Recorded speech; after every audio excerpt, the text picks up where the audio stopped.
Hi, everybody. Hello, I'm Ryan. I'm Bethany. And we are Ryan and Bethany Board Game Reviews. And today we're going to be talking about Bite, and this is from BoardGameTables.com. Alright, so in Bites, this is a game where it's obviously taking place during, obviously you can tell by the box. During a recession. Well, maybe in this case, but also a picnic. So we've got a picnic going on. But you know what? There's all this food out there. The ants are trying to steal it. And this is their story. Let me show you how it looks. Alright, so here is our setup for Bites. Now I made a very abbreviated track. There's a whole bunch more of these pieces. And basically you just keep on snaking around the whole table in whatever order you want, as long as it's just a big long line. After that, the next thing you do is you choose cards. So there's 4 different decks. The first set of cards, there's 3 of them. They determine in what order the ants over here, when they make it to the end of the line, go to the scoring, tower over here, in what order they go to that tower. So it's really important for scoring. They might go top to bottom to the top, or in kind of a random way. The next deck of cards are these blue ones. These are all different kinds of ways that the rules can change. There's actually one that just says the minimalist, which has no effect whatsoever, and that's what they recommend for your first play. But other than that, there's all different things that you can do to modify how the game plays and how things are scored.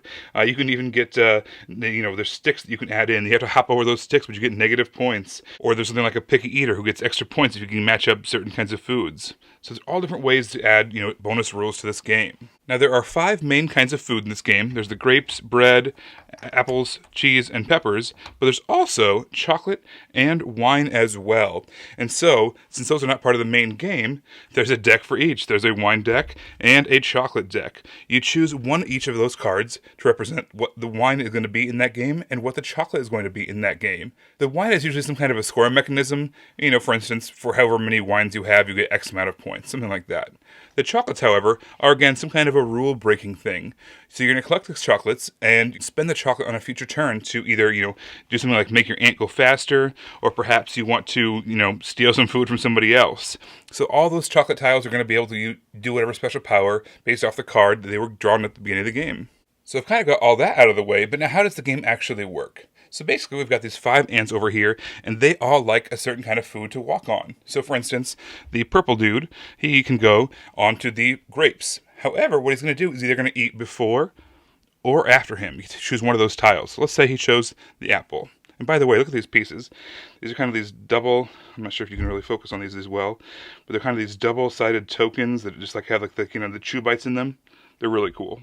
Yeah, so the yellow ant can go to the cheese, green can go to pepper, red can go to apples, and the brown can go to the bread. And again, wherever they land, they're going to choose either something before them or after them.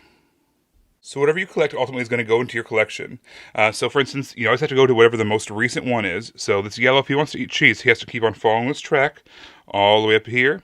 And then he can either take this bread in front of him or behind him. Oh wait, there's a red ant on that apple. So he skips over that, and he can take that grape instead. So either he's going to choose a bread or a grape. In this case, let's choose bread. Any player can move any ant. It's not like each one of us has our own ant or anything like that. So let's say the next player, they also want to move the ant, or the yellow ant. So they're going to move ahead in the lineup, and they also choose this bread. So this bread goes to this person over here.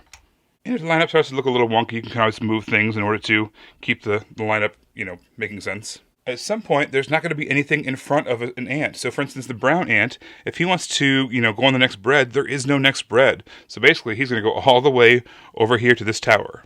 The order that they're going to climb that tower is based off of which one of those red cards we chose at the beginning of the game. So for instance, if we chose the Overachiever card, this one says, when ants get to the anthill, they take the highest available space. So we're going to put him on the top shelf. And they are labeled 4 points, 3 points, 2, 1, and 0.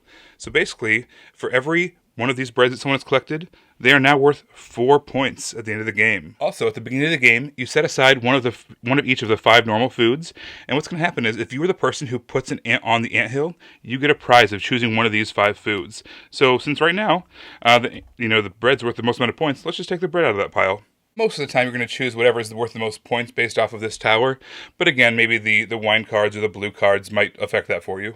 We're going to keep on playing until each one of these ants has made it onto the anthill in whatever order that we've set up. Oops, I dropped that one. Sorry, Mr. Bread Ant.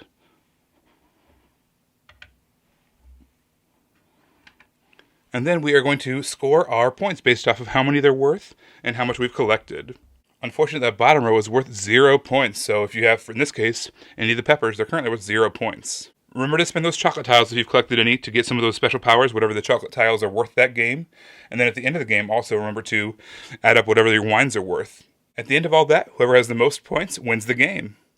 The components in this game are top shelf. I mean, they are really nice. There's like these double-sided cardboard pieces, so it has this 3D component to it, and then the ants are just like super adorable. But the components are just yes. The components are yes. This is doing it right. Yeah. This is your, like, luxury components. Yes. Yes. All right, so what I love about this game is how infinitely replayable it is. So obviously, the row of food itself is obviously going to shuffle and be random every time. But on top of that, with those 4 decks of cards and you deal one of each color out, you're going to have a different scenario each time you play it.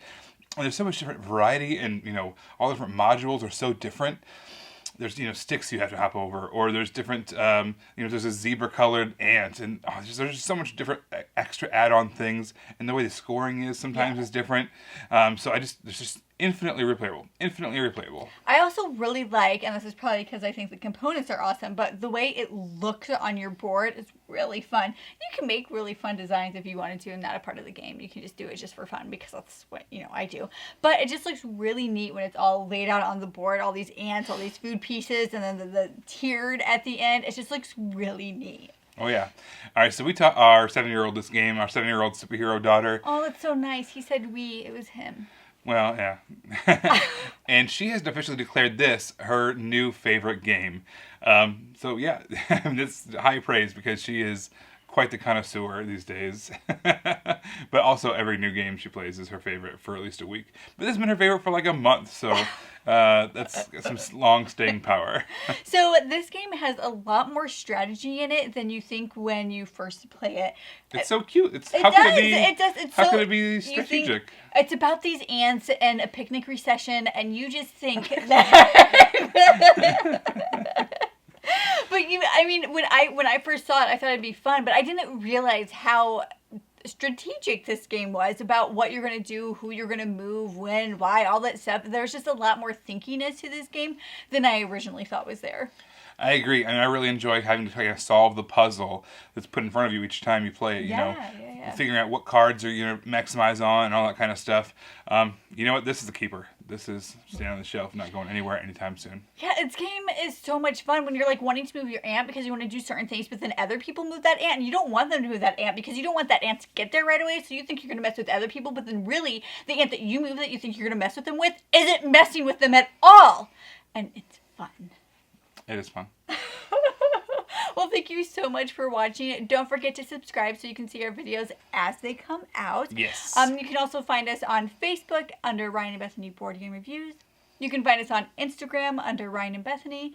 You can also find us on Twitter under Ryan and Bethany 1. And don't forget to stay tuned to the very end for our pounds and inches update. But until then, bye guys. Everybody.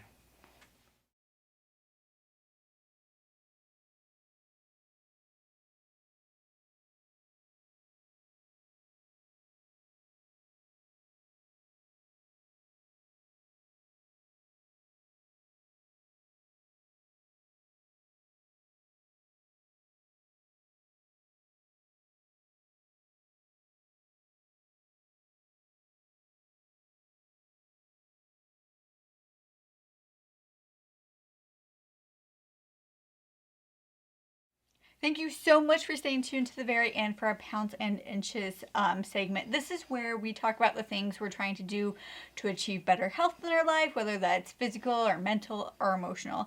And the other day I came home and I was just really down. We had gotten like more bad news, basically. Just 2020 happening. Yeah.